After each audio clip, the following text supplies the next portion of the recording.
Assalamualaikum warahmatullahi wabarakatuh. Perkenalkan, nama saya Salvian Riza dengan nomor induk mahasiswa 191113 dari kelas ATIP jurusan Teknologi Industri Pertanian.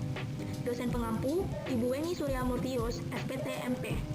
Pada kali ini, saya ingin mempresentasikan laporan praktikum penyimpanan penggudangan saya, yaitu pengaruh etilen selama penyimpanan.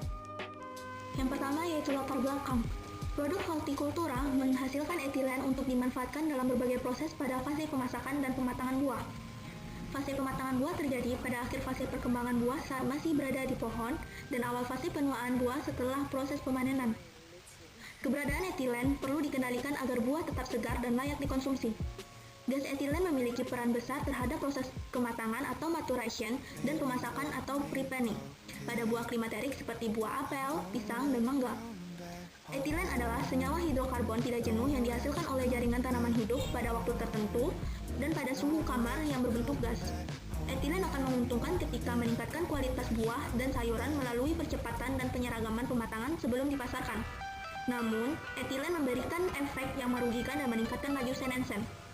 Etilen merupakan gas yang penting dalam pemasaran produk pasca panen dan juga berpengaruh pada proses fisiologi dan biokimia tanaman secara keseluruhan. Pada bidang pertanian, etilen digunakan sebagai zat pemasak buah. Etilen mempengaruhi pemasakan buah dengan mendorong pemecahan tepung dan penimbunan gula. Tujuan dilakukannya pengamatan ini untuk mengidentifikasi adanya gas etilen pada buah hortikultura. Alat dan bahan. Alat yang digunakan pada praktikum kali ini adalah plastik dan karet. Bahan yang digunakan adalah pisang dan jeruk. Langkah kerjanya yang pertama yaitu sediakan alat dan bahan. Kemudian masukkan buah ke dalam plastik. Ikat plastik dengan karet. Berikut hasil pengamatan terhadap buah klimaterik, yaitu buah pisang dan jeruk.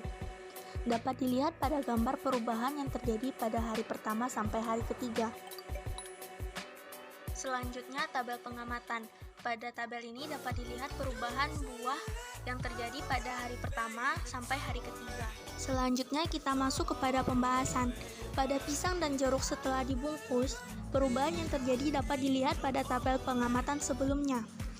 Hasil percobaan menunjukkan bahwa selama proses pemasakan pisang produksi gas CO2 cenderung meningkat dan mencapai titik puncak tertentu.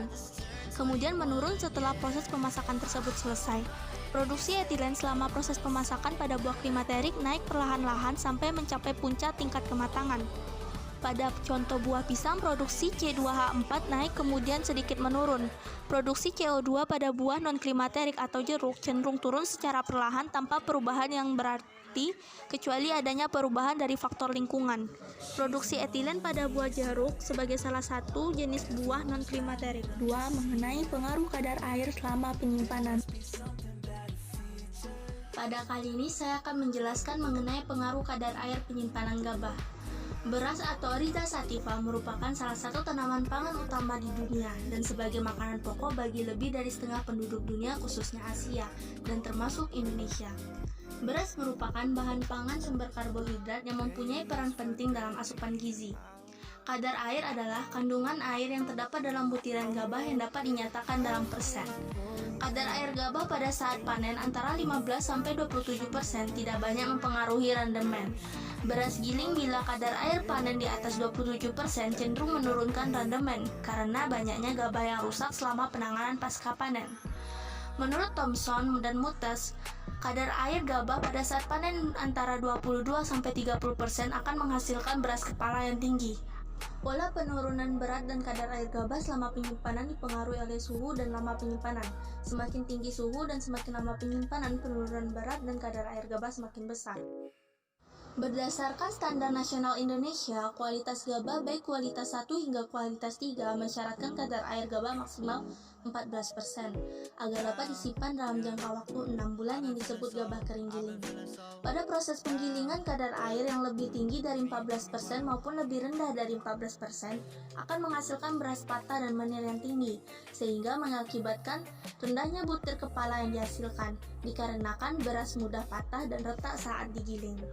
Kesimpulan yang dapat diambil yaitu semakin tinggi suhu dan semakin lama penyimpanan, penurunan berat dan kadar air gabah semakin besar. Kadar air yang terlalu tinggi dan terlalu rendah mengakibatkan beras mudah patah dan retak pada saat digiling. Kadar air gabah berpengaruh terhadap mutu beras giling. Kadar air gabah yang lebih rendah atau lebih tinggi dari 14% akan menurunkan presentasi beras kepala yang dihasilkan dan menurunkan mutu beras. Pada praktikum kali ini saya menggunakan objek ikan untuk pengamatannya. Ikan merupakan bahan pangan yang sangat mudah mengalami kerusakan. Berbagai jenis bakteri dapat menguraikan komponen gizi ikan menjadi senyawa-senyawa berbau busuk dan anyir. Beberapa faktor penyebab kerusakan yaitu kadar air yang cukup tinggi yang menyebabkan mikroorganisme mudah tumbuh dan berkembang biak. Secara alami, ikan mengandung enzim yang dapat menguraikan protein menjadi protein dan lain-lain, yang menyebabkan timbulnya bau tidak sedap. Lemak ikan mengandung asam lemak tidak jenuh ganda yang sangat mudah mengalami proses oksidasi atau hidrolisis yang menghasilkan bau tengik.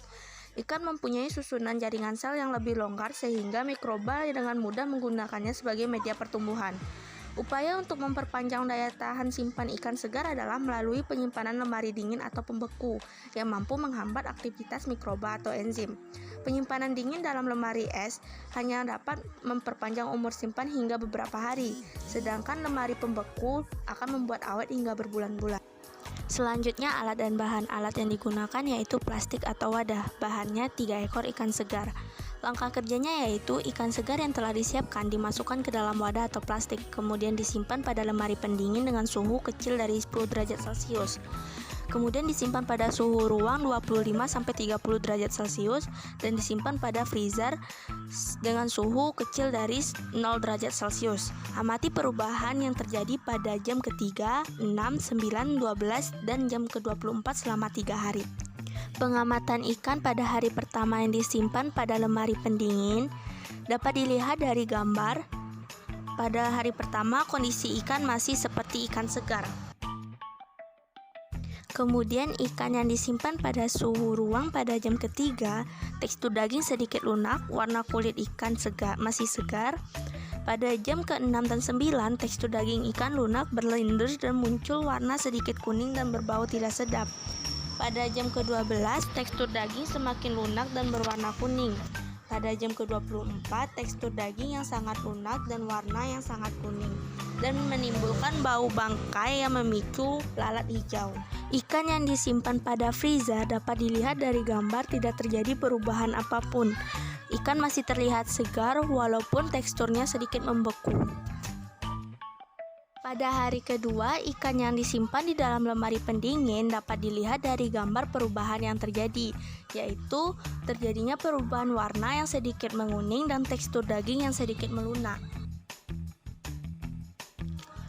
Penyimpanan ikan pada freezer hari kedua dapat dilihat dari gambar tidak terjadi perubahan apapun. Ikan masih terlihat segar dan tekstur daging yang membeku. Hari ketiga, penyimpanan ikan pada lemari pendingin dapat dilihat pada gambar pada jam ke-6 sampai jam ke-24 terjadi perubahan warna yang semakin menguning dan tekstur ikan yang semakin lunak dan menimbulkan bau busuk. Hari ketiga, penyimpanan ikan pada freezer dapat dilihat pada gambar perubahan yang terjadi pada jam ke-6 sampai jam ke-24, yaitu terjadi perubahan warna. Kemudian tekstur ikan yang masih segar dan tidak menimbulkan bau busuk. Berikut pembahasan perubahan yang terjadi pada penyimpanan ikan.